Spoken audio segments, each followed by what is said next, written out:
Happy Tuesday, aviation aficionados. I'm Jamie Beckett, AOPA's ambassador in Florida. Right over there is Pat Brown coming to you direct from Texas, where he also serves as an ambassador, hidden way in the background, out of sight, where nobody can possibly see them. We have Philip Johnson and Kevin Cortez keeping all the wheels turning and the internet working. And that spectacular woman sitting there on your screen right now is Taz Thomas, AOPA's Scholarship Program Manager, because tonight we're going to talk about creative ways to finance your aviation aspirations. Now, this may come as a shock to you, but many people think that getting involved in aviation can be expensive. And realistically, it can be, but it doesn't have to be prohibitively expensive. And we're going to talk about a whole variety of ways that you might be able to pay for getting ahead in aviation, whether that's your first ticket, whether you get in your sport or your private, or whether you're working on advanced ratings. Now, we're going to be here for a good hour, so get yourself comfortable. Feel free to write us in questions on any topic you want. Just because we're talking about finance doesn't mean you can't ask Pat about density altitude, because I enjoy seeing him explain that. But, Taz, I want to go to you first off, because first of all, you're smart. Maybe smarter than me and Pat together, really. But you're sort of the gatekeeper to something really spectacular. Scholarships have become a really popular way for young people, especially, to pay for flight training. But not everybody knows how to successfully navigate that labyrinth of things. Tell us a little bit about the AOPA scholarship specifically that you oversee. Who's it designed for? So it is designed for new pilots and advanced pilots. So it's really designed for anyone who has interest in aviation. And typically you've got high school students, but you also got high school teachers who apply for scholarships, don't they? Yes, absolutely. And tell us, like, what's the financial on it? I mean, is it $25 or what's the AOPA scholarship look like to an applicant? So it does vary based on scholarships, and it ranges from about $2,500 to $10,000, depending on the scholarship. Okay, so it can pay for a considerable amount of something. Yes. Is it specifically for sport or private pilot or advanced ratings, or can the applicant use it for whatever they want? So it is for a private pilot, glider, advanced commercial, MEI, to be an instructor. Wow. Yeah. Guys, how many scholarships did we put out last year? Did we grant last year? So last year, 124 we awarded total. 124. Wow. Yes. Mm-hmm. Worth about how much total? About 1.1 million. That's pretty amazing. Yeah. That gets my attention. So there's $1.1 million on the table, and there's a process for applying for that. Taz, say I'm 17 years old. I'm a senior in high school, and I'm thinking I really want to do this. What's my process for getting my name in the hat for an AOPA scholarship? Okay, so first you want to create an account for our scholarship software. Once you create an account, it's going to be a general application. The general application is just basic questions regarding your background in aviation, and that determines what scholarship you may be eligible to receive. So that's very important to complete that application first. If you do qualify for one of our scholarships, you'll be invited to another scholarship application where there's more details involved. And where do they establish that account? Is that at aopa.org? So on our website, they can visit and they'll see on the scholarship page the application, or the link to the application to apply. Okay. Now, Pat, I'm going to loop you in on this because this is a weird question, because as a designated examiner, you're looking at 8710 forms. And to some extent, it's the same as what Taz is looking at with applications. You want to see some attention to detail, where the check marks are in the right boxes, the time values are what they're supposed to be. How important is attention to detail to you as an examiner when you're looking at that 8710? Oh, incredibly. I mean, that tells me a lot about the quality of the applicant to begin with, and how attentive that person is, he or she, to the requirements. That can, inattention to those details can stop a check ride cold. And I would imagine the same thing applies to a scholarship application. Well, that's where I was going. Taz, same thing. There's a process to apply for this. I suspect it would be valuable for an applicant, whether they're an adult or a teenager, to slow down and make sure they actually meet all the requirements and they fill out everything the way they're supposed to. Maybe even proofread it to make sure things are spelled correctly. Absolutely. So, for example, the details are very important, and taking the time to complete the application is because we notice that a lot of people forget important documents to attach, and also proofreading. So, for example, if you're uploading your transcript maybe to the application, just checking that upload to make sure that you uploaded the right document. We've seen applications where there are documents that are not even associated at all with the scholarship. So double checking that is very important. So you're telling me that you have like Aunt Gertrude's recipe coming into Yes, we do. I've got a question coming here online from Ruth WTW. Do they need to be citizens of the United States to apply for an AOPA scholarship? Yes, they do, but we do have resources for international students. So I'd be happy to send that information. Excellent. And Ruth or anybody else, you can write into Taz or Pat or myself and call into AOPA. They'll give you our phone numbers. We'll give you whatever information you need because we kind of like that sort of thing. And by the way, Pat, that's an interesting question because when we started flying, not right when the Wright brothers were flying, but certainly when Glenn Curtis was active. Shortly after, yeah. Anybody could come to the United States and learn to fly. There's a whole different process now if you're not an American citizen. Isn't that correct? Yeah, that's very true. You have to go through the TSA and basically get their blessing. And the instructor then has to receive information from the TSA granting permission for the instructor to start the instruction, and then there's a 180-day period of time within which you have to start the instruction. So without getting too much deeper into the weeds than that, suffice it to say that, again, attention to detail is the difference between success and failure. And I'll tell you, I think from my perspective, the takeaway on this is if you're not an American citizen, if you're from some other part of the world, Brazil or France or whatever, you're not out of the game. You just have a slightly different process to go through, but everything's still there for you. So thanks for touching on that. Now, T. Morados is asking, and I think this is for Taz. T. Morados is asking, what do you look for in applications? What makes an application shine? Taz, what just tells you this person is, I'm looking at them, they're on the short list? So there's two things. Passion for aviation. We want to see what, puts that sparkle in your eye and, what previous experiences that you've had to make this so special for you. We want all of those stories, those childhood stories. That makes us see, you have passion. And also, too, I would say having a clear plan. We want to know what your plan is. We want to see that you have everything outlined. And if you don't get the scholarship, how you plan to move forward with your training. So I suppose there's an advantage if I'm applying and I have 5 hours of dual time already. Is that better than if I have nothing, or does it not matter? Well, it doesn't matter per se. However, it does show me that you have done this and you're not doing this for the first time. Because if you're doing it for the first time, you may not even know if you like it or not. But that shouldn't discourage you from applying. I like that. And we've just gotten a comment from Captain Charlie Bravo, and I absolutely love this. Sending my application in for my instrument rating, tried last year and didn't get it. This is my year. I can feel it. I like it when people are persistent because anything that's challenging, there's going to be bumps in the road. And Absolutely. Just because you didn't get just because you didn't get a scholarship or a job or whatever, that doesn't mean you quit. It means you come back for another swing. We've had an applicant who applied 3 times and received it on the 3rd time. No kidding. Yes. That's great. And were they a little bit happy when they got it? Oh, they were ecstatic. I think one of the things we can glean from what you're saying here, Taz, and it's really valuable, don't get in a rush because you think you're running against the clock. You're looking for $2,500 to $10,000.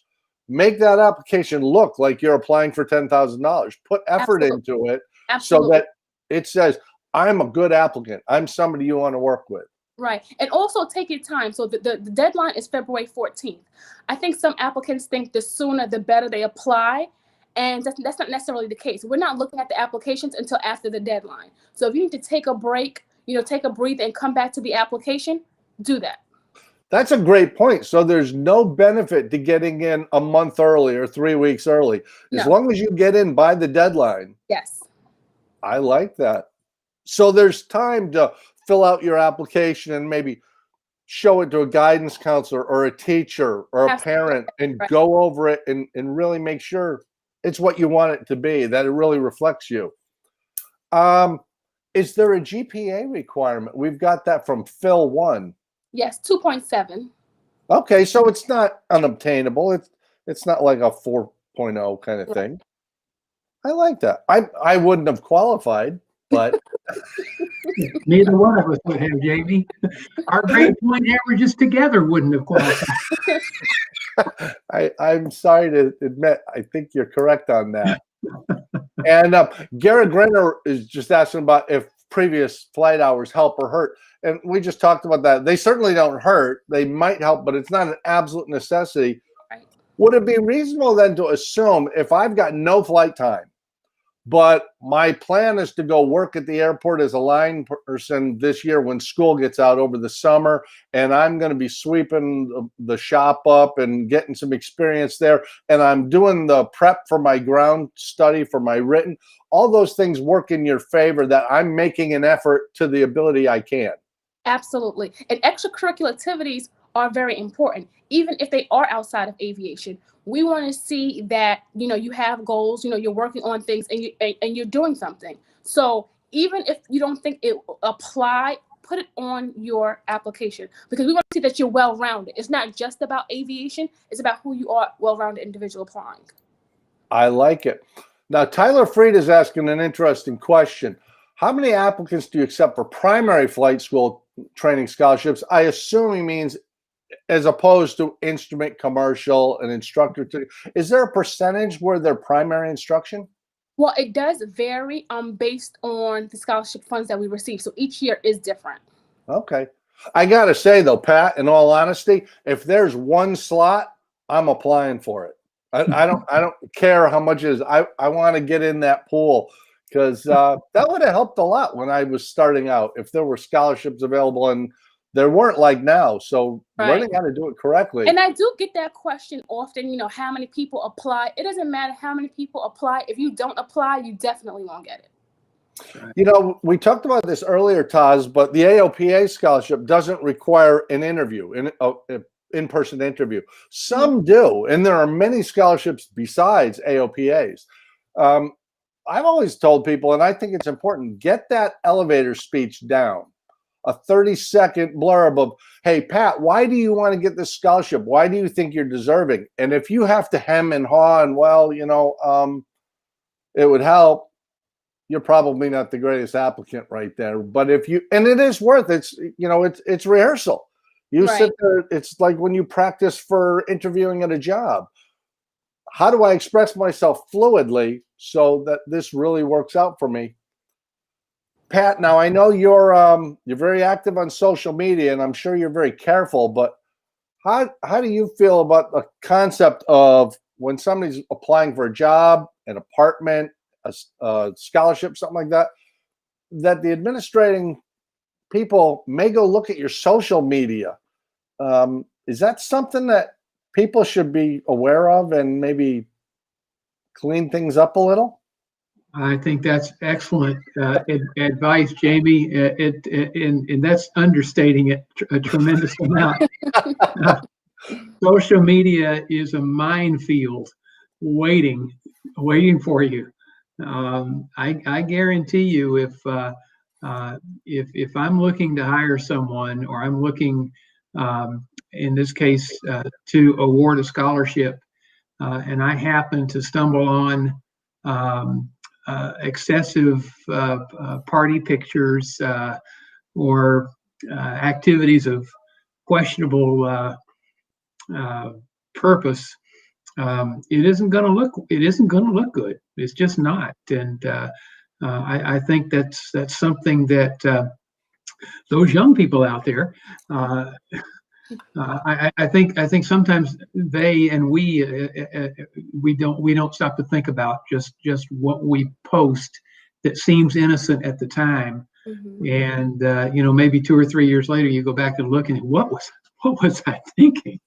Well, I got to admit, growing up in the 60s and 70s, we had the advantage that social media hadn't been invented, and we still did stupid things, and we still got our butts kicked by mom and dad and the neighbors, but it was anonymous for the most part.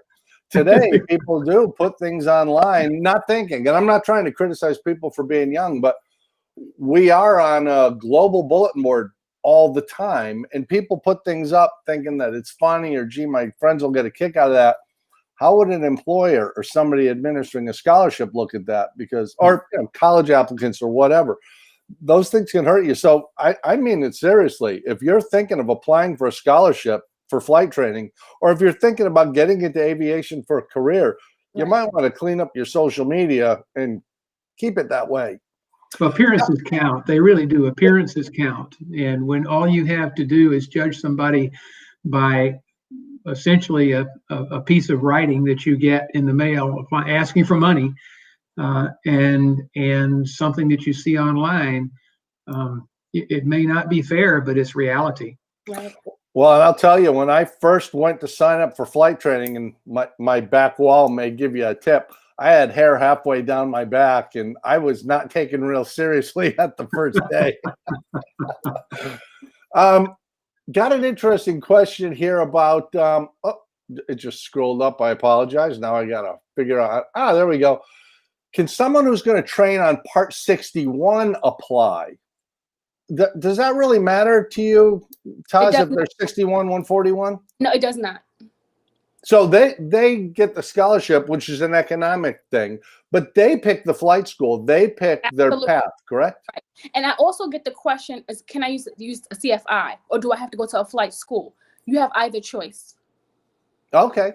Now, this is a great one. I really like 72 Blue Max says, I'm 48, and it sounds like these are geared to younger, I assume he means people. Is there some sort of age you need to be for the AOPA scholarship? There is no max age, and I do get that question often as well. That's not the case.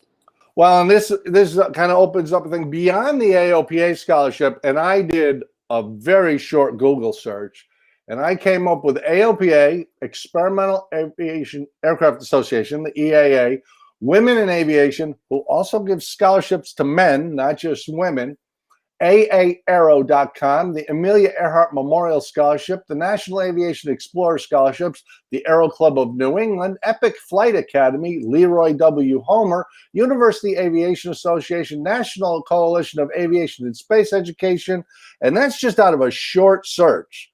There's a whole lot out there, and unfortunately, some of them go unfulfilled because people don't apply. Yes. So I'm sorry, go ahead, Pat. I was saying, don't forget, there may be some of your local service clubs, the Exchange Club, the Rotary Club, the Lions. I'm sure there are more the Elks in some places.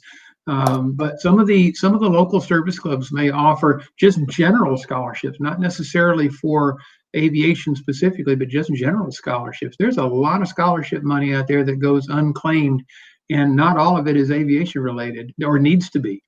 Well, you're absolutely right. Up in Crystal River, Florida, Tom Davis Field, they've been offering a scholarship every year for quite a while now. And it's one, but if you're in that community and that's something that matters to you, you get in the game. And Taz, could we just say this is a competitive field? Much like sports, you are competing against an unknown other number of people to get a fixed number of scholarships. So make that application accurate and tidy and well researched, and get in the game. Absolutely. Oh, I love it when you go off like that. No, I think that's great. And can you hang out with us for a while, just while Pat and I blabber on about a few things? Oh, sure. I just wanted to give one tip that's very, very good. Oh, please do. So this is very important. References. When you are selecting your references, select individuals who will speak very highly of you, number one, and also two, who will submit the recommendations on time.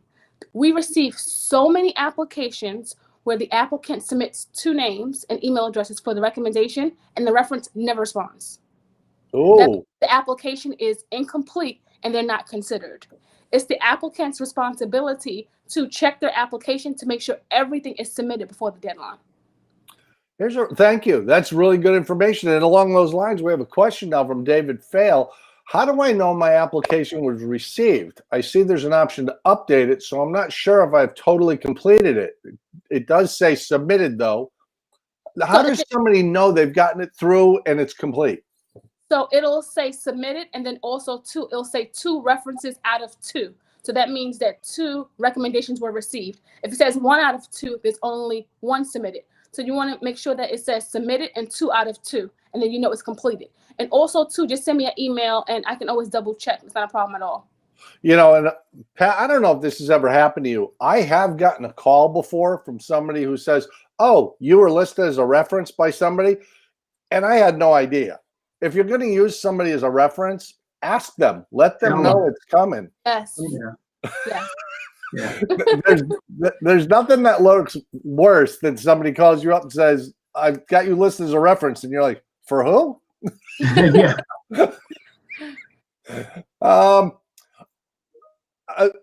Garrett Greiner is asking again, are there benefits to submitting the application early? And no, we covered that. The deadline is February 14th. Just have it in by February 14th. Having it in on January 27th doesn't give you any benefit. Yeah. Just take the time and make sure it's good. By the way, how many applications will you typically get for that 124 scholarships? So last year we received about 5,500. Woo! Wow. And you have to read those. Yes, we have to read those. And you're not wearing glasses yet. I'm surprised. Can you give us a little insight as to the process of going through those 5,500 applications? Sure. If we're not giving away any secrets. Oh no. So what we first do is we have a computer software that basically skims through it. And like it can tell if there's like spelling errors and a few other, algorithms, and we get like the best top pick based off of that. And then we have a committee who reads every other application that is submitted in that pool. So someone is reading every word of the application, and it does take a lot of time. And then we get together and select the top applicants to receive the scholarship. So to go back to what we had talked about earlier, the accuracy issues are really, really serious, because if you're using essentially an optical scanner of some sort to make a first pass through these applications, and typos and such are I'll say kicked out, for lack of a better term, somebody's just shot themselves in the foot, figuratively speaking. And I always advise my students to use Grammarly. It's a free website and extension that you could put on your computer. You can just copy and paste your responses in there just to see if there's any typos or grammatical errors and update your application. So even if you're not good at it, there's software out there. That's really good advice, because I've been writing for publication for over 30 years, and I write a weekly column. It is rare when I write something that doesn't have a grammatical error. I have to go back through everything and read it, because you get going and you know what you wrote. And if you hand it to somebody else, they see that you didn't write what you think you wrote. You wrote something else. And that's why there's editors and proofreaders and all that. So it really is worth taking the time with something that could be as valuable as a $10,000 scholarship. Right. And take the time and work with somebody, a teacher if you have to. Get it down. And it's only about 5 questions, so it's not a long application. So, it can be done in a decent amount of time. It's not expensive. What would be an example of a couple of those questions? Or maybe if you can tell what all of them are, again, it should be public knowledge, right? So could you share with us maybe some of those questions? One off the top of my head is basically a bio about yourself. So we do care about our applicants. We want to know where you came from. How did your general aviation experience start? I love to hear about applicants where they flew with their father, their grandfather. Like, I love those stories, and we love to read that. That's awesome. This is a weird question, maybe. Well, maybe it's not a weird question because I don't care. I put my contact information everywhere. Ruth WTW is asking, how can I contact you? And I assume they're directing that at Utah's. Mhm. Do you encourage people contacting you for clarification on this, or is there Absolutely. a process? So ftscholarship@aopa.org. So FT for flight training. Right. And then Foxtrot scholarship. Tango. Yeah. Oh, Scholarship@aopa.org. outstanding. That's really good because I suspect there are a whole lot of people who start the process and then say, I don't know what that means, or I don't. Right. And we encourage questions. You know, I encourage people to email me if they have questions because that's what I'm here for. So any way that I can help, I'm happy to. Excellent. Pat, Sutton Skunk just asked, would you guys consider a tail dragger qualification to be useless? And considering you just got into a new tail dragger or a new to you tail dragger, can I assume you agree with me? There's nothing useless about any flight training. If you've got it, if you've got an endorsement, that's a plus. Yeah, especially if you think those things on the floorboard are just footrests and you want to learn what they're really for, get your tail wheel endorsement or go get a glider rating. Either one of those will teach you what those things are for. Yeah, I just had lunch with a fellow whose check ride is this week. His private pilot check ride is this week. And there was a Citabria on the line where they were getting ready to go. And he was saying he liked it, but he didn't understand really why that third wheel was on the tail like that. We had an interesting discussion because, as you say, 5 knots of wind will get your attention in that thing. Oh, big time, big time. No, I just bought into a partnership in a super decathlon. The last tail dragger I owned was probably 5 years ago or so. It was a Citabria, so I've got the big brother to the Citabria now, and I can't wait to go up and start turning it upside down. That is so cool. Yeah. Tosh, we've got Josh Peruser, and I apologize. I almost certainly said that wrong. He's asking, when would they expect to hear back about whether or not they were selected? What is the process for letting applicants know they've been selected, and do you let people know they were not selected? So we do let everyone know whether they were selected or not. So you're not just out there, waiting. And that's in April. So everyone will know if they received a scholarship or not in April. I like that. And how do they get it? It's a phone call? It's email. Okay. So we encourage you to use an email that you check often. So for example, we have some applicants who may list their school email address and then not check it. Maybe they're on spring break or classes ended and they never received correspondence from us, even if they received a scholarship. So sometimes we can track people down. Now, I assume, and this seems to be true of many scholarships, there is some contact after the fact where you want to find out how they did, or if they're having challenges, or if it's working out. Is there a process in place for connecting with those applicants after the fact to see how their training is going, or celebrating with them when they complete their training? So we do reach out personally to all of the recipients just to see where they are. We send surveys, and we also encourage them to contact us or AOPA in a whole, just to see if they have questions or if they need help with anything. I like that. I believe we've been talking about Pat actually getting on the line with some of these scholarship recipients and seeing, can we help in any way? Because sure, you're in Texas, I'm in Florida, but the phone will go all the way to California or Maine or whatever, and the email's open all night. So there really is, and I think maybe people don't realize this. It's not just send in an application, get some money, go away. Right. You can establish a relationship and, frankly, have a line to instructors and examiners and people who really can help you and want to. They just got to let us know, and we'll be there for you. And it makes me so happy when I get those successful emails with pictures of the check rides and the certificate and the plane. Like, it really brightens my day because I want to see, someone be successful. So I like that. Yeah. Way back long ago in a galaxy far, far away pre-COVID, I was doing a safety seminar over in San Antonio, and a young lady came up to me and introduced herself as one of our scholarship winners. And she was just preparing to take her private pilot check ride. Oh, yeah. Actually, she asked me if I would do it for her, and unfortunately, the time I had to do it and the time she had to do it by didn't correspond. She was having to relocate with her husband, who's in the service, over into Georgia, or the Atlanta area or something. But I did hear back from her a week or two later that she had found an examiner in Georgia and had gotten her private pilot ticket. So, yeah, it was very exciting. I love that stuff. Philip Johnson, who's in the background, keeping the wheels turning. He never comes on camera. It's a personal thing. We don't want to discuss it in public. But he and I met a guy at Sun and Fun last month, I believe, when Sun and Fun had their winter festival thing, who had gotten an AOPA scholarship and just got his CFI and has just gotten his first job as an instructor. And he stopped by to let us know how well he'd done.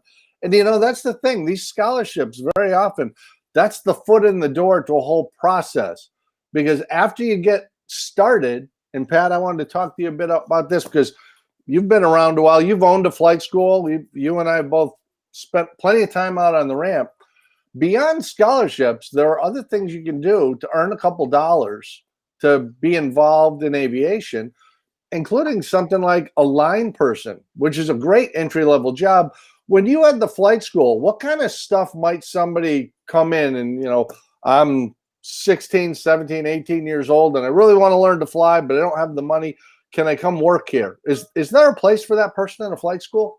Oh gosh, yes. You know, I think you know we were always, as most flight schools are, always on a budget. And you know, if we had been able to find a willing intern, for example, to come in and answer the telephones, you know, man the front desk or woman the front desk, as the case may be, in exchange for some amount of flying time, somebody to wash the airplane, somebody to sweep out the hangar, somebody to keep the logbooks organized. And we did all of that stuff, but it certainly would have been nice to be able to have someone that we could have trusted with the proper training to do those kind of things, to gas up airplanes, like you said, to work the line, to marshal airplanes into the ramp, and those kind of things. I did a check ride not too long ago with a young fellow that works at an FBO in San Marcos, and he's working his way through school and paying for his flight training, working as a lineman at an FBO over in San Marcos, and loving every minute of it. You know, it's an amazing thing. Everybody goes in with a different plan and finds a different path. Years ago, I was working at a magazine, and there was a woman there who had her private ticket and really wanted to fly professionally, but just didn't see any way to do it financially. And you got to take your hat off to her. She went and got her A&P, which she earned through experience working things. Then went and got a job at one of the big flight schools as an A&P because now she got a discount on her flight training. Finished all her flight training, became a CFI there, built up her time. She's a very successful major airline pilot now and has been for years. But, you know, she had everything that people say, yeah, you can't do that. You're female, you're young, you don't have a bunch of money. But no, this is never going to work out. She was just persistent, and she got where she was going. And I'll tell you, being an A&P, that's a weird way to go, but you know, you show up at a maintenance shop and I'm willing to sweep and clean up. They probably got a spot for you someplace, at least part-time. And you work. I'm sorry. I saw a very inspiring YouTube video a year or two ago, and it was I think it's called something like The Last Lecture. And it's by a college professor who at the time knew that he was suffering from a terminal disease, but he wanted to do one last lecture for his students. And I listened to that, and instead of what you might think it was a real downer, quite the contrary. But one of the things that he said that really has stuck with me, it just goes to show you're never too old to learn something, is that the obstacles that are put in the road ahead of you aren't put there to keep you from getting to your destination. It's just to find out how badly you want to get there. Yeah. And that is, to me, I mean, even at my advanced age, What a life lesson that is, to think about it in those terms. It's not somebody trying to stop you. It's just trying to test you to see how badly you want it. And if you want it badly enough, like your friend with the A&P, you know, we talked about social media a few minutes ago. I have seen a number of folks that have tried the GoFundMe route, and you know, I don't know how I feel about that. I have kind of mixed feelings about asking strangers to pay for your flight training. I understand why they do it. I don't quite know how I feel about that one. But I saw something quite interesting today, which was a unique approach. There was a young lady that was asking for people to vote for her for some sort of a magazine cover, because there was some prize money involved with being chosen to be on a magazine cover. She wasn't asking for money, she was asking for votes. So that was kind of a unique way to do it. So, you know. Well, you know, in so many things, networking matters. And, you know, Taz, with the application, you need to have references, good people to have. And Pat, you and I have a mutual friend who's a very successful and talented corporate pilot who I went to flight school with. Yeah. And like all of us, he started as a CFI at just some little podunk airport. And he had been there a couple of years. He was telling me this story once, and he wanted to go fly for this corporate outfit. And they had an aircraft base there.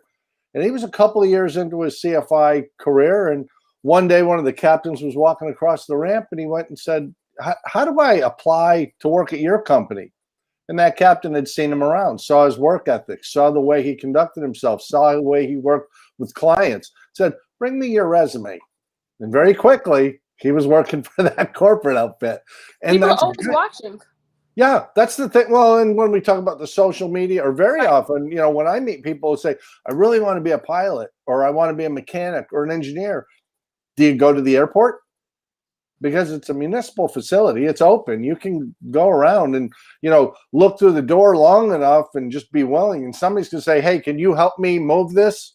If you're helpful, if you're willing, all of a sudden that translates to something like the old days where my youngest got her first flight training, not from me. She worked a deal with somebody where I'll wash your airplane for an hour of flight instruction. And people still do that. This brings me to the greatest story ever. She was like 11 years old, and she had been washing a steerman's belly. And I picked her up from the airport, and I said, did you learn anything today? And she said, yep. I said, what'd you learn? She goes, degreaser tastes horrible. I really enjoy that. By the way, I like this a lot. Flying Jazz Guy has just written in, and Taz, this is for you. My 15-year-old son received the scholarship last year. Very grateful and such a wonderful opportunity. He's about to turn 16 and solo this month. Thank you, AOPA. Man, that's the dream. That's it from our side. I mean, that's my thing. Somebody wants it, and they're making the effort, and we give them a little nudge, whether that's financial or informational or whatever, and they come through, everybody feels good. Yes, I love it. This is a great line of work. I really enjoy it. Well, I'll tell you, I think beyond the scholarship, and they are important, and there are so many of them. Here in Florida, we have the James C. Ray Scholarship, which has been really impactful. I mean, there are people flying for the airlines. There are people flight instructing. There every year they do a presentation over in Lakeland for the recipients who have soloed or gotten their ticket that year. It's really moving. It really doesn't matter what your background is, if you wear glasses or not, if you're tall or short, male or female, it really doesn't matter. If you have the desire, there are people out there to help you. But to your point, Pat, you got to show some drive. You got to have some kind of a desire to get over that obstacle, and I'm going to find a way. And I hope this is it. But if it's not, I'll look for plan B and plan C. That's who people are generally trying to help. That tenacious person. Yeah, I just see a note through the chat from Rusty that says, "I learned to fly by trading labor." Yeah, you know, barter works. Sure does. If you're I don't know one flight school that wouldn't benefit perhaps from a good bookkeeper. If you're if you're a bookkeeper, that you might be able to trade some time there. A plumber, who knows? That's a good point. It's not just laborers. It's not just somebody who will push a broom. If you have a skill, you may be able to barter or trade or do something that really gets you there. So, I mean, you might be 55 years old and, be a roofer, and they're like, oh, my place needs work. You want to swap that out? I like it. That's creative thinking, Pat. Well, that's what they pay me for. Tosh, are there any of these, and I'm sorry to put you on the spot with this, but you talked to a bunch of these folks. Are any of them, like, the story really get to you? Are there any that are particularly memorable to you that you're really glad you interacted with them? Absolutely. I have a recipient whose father was a pilot, grandfather was a pilot, and he had wanted to keep, generational pilots just keep going. And he had some troubles, and he applied. I think he applied twice, and he finally got it. And he was just so proud and so appreciative. Not everyone brings the same enthusiasm when they receive a scholarship, but those few who just like, I just don't know what I would have done without this scholarship, like, it really melts my heart. It really does. I see a note here from a gentleman named Cliff. Says, if you're a veteran using your post 9/11 benefits, are you not eligible for these scholarships? That would not make you ineligible to apply. Not at all. Good. So in other words, you are eligible even if you're using post 9/11 benefits. Yes, correct. Good. There you go, Cliff. Look at that. All kinds of opportunity about that. I work with a teacher who teaches the AOPA STEM curriculum, and last year applied for the scholarship because he really wanted to learn to fly. That was his thing. And he didn't get it. And he was really disappointed because he thought he had a good application. But he went home and talked to his wife, and they discussed it, and they decided they were willing to invest in his future. And he's a pilot now, and we work together with a flying club, and it's really benefited his life. It's terrific. Taz, we got a question here from Tyler Freed. How is the scholarship money dispersed? How does it get distributed to the applicants? Good question. So once they are notified that they are a recipient, they do have to complete some paperwork. Once they complete that paperwork and get us back those documents, they will be sent a debit card. It's an expense card, and all of the funds will be loaded to that card, and they'll use that card for their training, to order any books, materials that they need, things like that.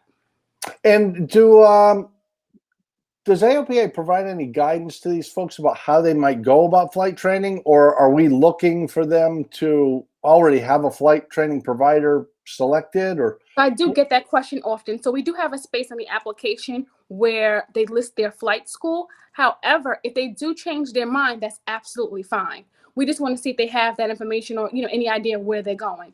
But it doesn't mean that they absolutely have to go to that flight school. They can change that at any time.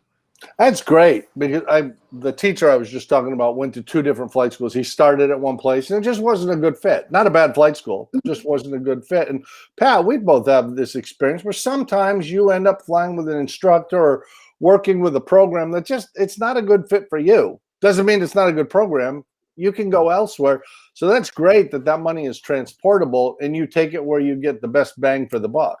Right. Roz, do we offer any guidance or any suggestions of pitfalls that or potholes that could be avoided, or is any kind of guidance for some folks, they don't know what they don't know, right? And we have seen. It's kind of like the ad insurance commercial, we've seen it all. We've seen a lot. And do we have any ways of providing some guidance or steering these recipients in a way to help assure their success? So we do have some things brewing, which would definitely help the recipients, that will be available soon. We do want to offer some webinars, and they'll be, able to ask questions, and we'll be providing topics. where they can get some resources and valuable information there. Let me put you on the spot a little bit. Say somebody was an applicant and they got the scholarship and they were to contact you by email or phone or whatever and say, Taz, I'm really having trouble. I'm not making progress like I thought I would. Is there any way for you to just put them onto a pattern myself and we can get in touch with them and help them out? Oh, absolutely. Ooh, so people should write in and ask. Pat, Yes. we're about to make a whole bunch of new friends. Bring them on. I try to keep an open line of communication. So if they are having an issue, that they do let me know. And So, yeah, you encourage that then. It's not like, here's the money, go away. Absolutely. We will give them any informational resources that will help them on their journey. That's what we're here for. You know, I think that's one of the things maybe people either don't know or forget in their interactions with an organization like AOPA, especially with the scholarship. There's an opportunity there to build a relationship. There's an enormous amount of resources. And Pat, I suspect this is true, you and me on the flying side. We've got some really talented people working on staff, you know, whether it's Chris Mosier, who's got all kinds of experience as a CFI and a freight pilot, whether it's Mr. McSpadden, former Thunderbird. I mean, we've got some great people on staff. We do. Who are really more than, and you see them when we're out in the field at fly-ins and things. We'll just talk your ear off. I mean, that's one of the interesting things about a CFI. You ask them like, man, I'm having trouble with turns around a point. Get comfortable because you're about to have a 3-hour conversation about turns around a point. You are absolutely right about that. I guarantee you're right about that.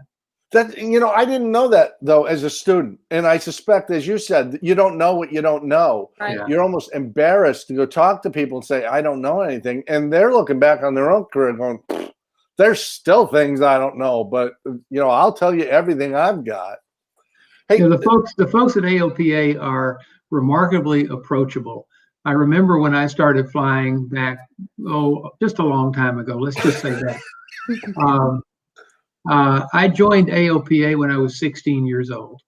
And I thought, you know, I always kind of looked at it like this bright shining light on the hill. You know, it's kind of like, wow, I'm a member of AOPA. This is, you know, pretty amazing. Never did I in a million years think I'd end up working for the organization, which has been an incredibly gratifying privilege.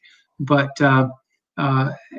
you know, I have realized now just how approachable everyone is. I used to think it was just, you know, this big monolith, you know, somewhere up, like I said, up in Frederick, and you know, never to be bothered by us mere peons. You know, that was the 16-year-old me.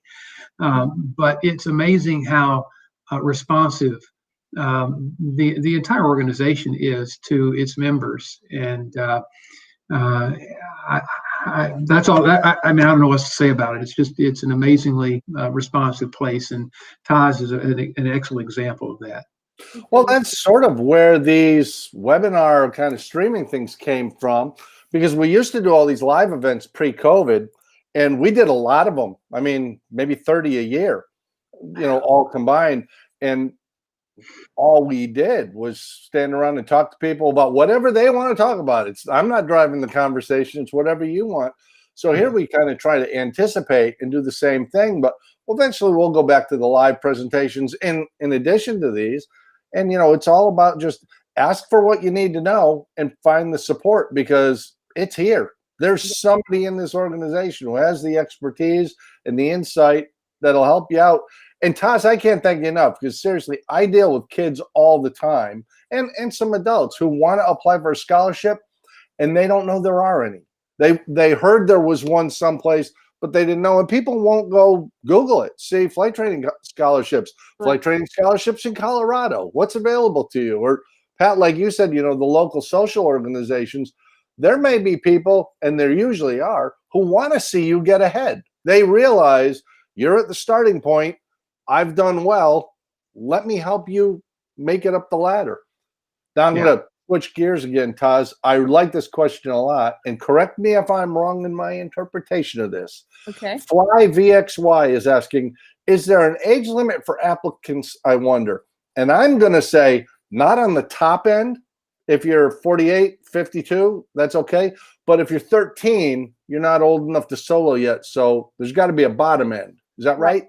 That's correct. Where does it start? 16. And because you can solo at 16. Right. Right. Okay. And you can get your certificate at 17, except for gliders, Pat. Gliders right. a little younger. You can solo at 14, get your ticket at 16. There's an individual out there right now, Taz, named Jacob Fortis. I'm sorry. I just wanted to interject. For the high school scholarship, it's 15 to 18 for that particular program. Just so they know. Okay. I'm going to potentially embarrass you here, Taz, because Jacob Fortis writes in, "This scholarship changed my life!" Exclamation mark. I highly recommend everyone applying. Taz is an amazing person and has changed hundreds of lives. And I got to applaud you because really, we talk about this internally a lot. We do work that really matters to us, that we really care about. I don't think anybody at AOPA works a 40-hour week. I don't think we've ever even flirted with it. But we really do like this because what we do actually does change lives. And for those of us who fly, man, you remember that first solo. You remember your first check ride. You remember all your check rides. Oh, yeah.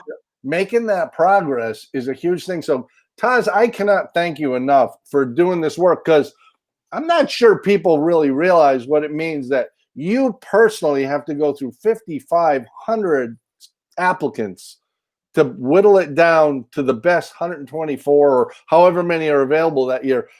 It's a towering amount of work, and I appreciate you and your peers working on it. It's great. I truly love what I do. Like, I help people accomplish their dreams, and I could not ask for more rewarding work. I really love what I do. It shows. It does. It shows the smile on your face. Well, and you know, Pat is famous. He's got an airplane called Woodstock, which I'm going to go steal from him in a week or so. But Pat takes people flying all the time. I do the same thing. We take up teenagers, adults, whatever. And I suspect you do the same thing, Pat, where you haven't left the ground very long before they're the one flying the airplane and you're just off of it. And it is just a soul enriching experience when you see the smile on that person's face when they realize they're flying the airplane.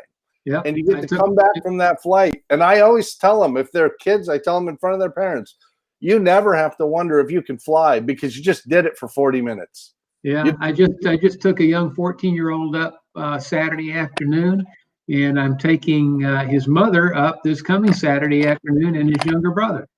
And Pat, what do you charge for that? When you take people up in Woodstock, what's the ticket? Zip, zero, nada, nunca, nothing. That is one of the great satisfactions in my life. I'll tell you that AOPA allows us to give people familiarization flights, introduce them to aviation firsthand, where their hands and feet are on the controls, and it costs them absolutely nothing. They get but not just allows us, Jamie, encourages us. Yeah, that's true. That's true. It's one of the great perks of the job. It is, and we get to go fly. Well, Taz, we're running up on close to an hour. I told you we'd need you for 20 minutes, but you're so awesome. We kept you for the whole hour. Is there anything in particular you'd like to share with folks before you go away, or did you just go away? Oh, my timing is horrible. I insulted her. See that, Pat? Well, you have that effect on people, Jamie. Heavy burden, but it's mine. Mike Walpole asked 2 questions here. He asked about age 67 or 68, and we didn't get to answer that question. So I'm gonna defer that. I think we can defer that to Taz, just to flight ftscholarships.org at AOPA.org. And then he asks about the familiarization flights being like Young Eagle flights. And yes, sort of. Yeah. The difference is in AOPA, since we're employees, we actually are on staff and work full time with the company, and we have a company airplane, EAA Young Eagle flights, which are awesome. That's a volunteers airplane, and it's a little bit different. But I will say this to Mike Walpole. How about 67, 68? My oldest student ever, primary student, was 77. I wouldn't put off flight training just based on my age. And No, not at all. especially now with light sport being available, you know, that you've got that option. If you want to fly, fly. Even if you never actually finish the ticket, even if you just go do the duel and have the experience of flying and realizing you can do this if you want to. And we see people into our 80s flying. Well, we had a guy here soloed his own Cub, which he had owned for half a century, when he was 90, and he was flying it alone. So don't give up just because of the chronology. If you're healthy, fly. I'll tell you something. The chief flight instructor at the airport where I keep Woodstock was 94 years old when he passed away, not very long ago, and he had been flying 2 weeks before. Oh, wow. And flying on a regular basis 2 weeks before. And in fact, on his around when he was about 90 years old, he checked me out in a Baron. And I thought, how's this going to work? He can hardly get up into the airplane. But once he got in that airplane and he got belted in, he kicked my butt. So he flew B-24s during World War II, and I've got his name in my logbook. And I will treasure that for the rest of my life. Those things were a challenge. And by the way, back to Mike Walpole, we have a note here from a staffer. Yeah, you are eligible for some of AOPA's scholarships. If you go to aopa.org/scholarships, you can learn more about them. But apparently, if you're 67, 68, you're in the game. What do you know, Pat? There's hope for us. Hey, you got any parting words before you get out of here? You've been great as always, but is there anything you'd like to share with the greater social media public? I'm just basking in your light, Jamie. That's all.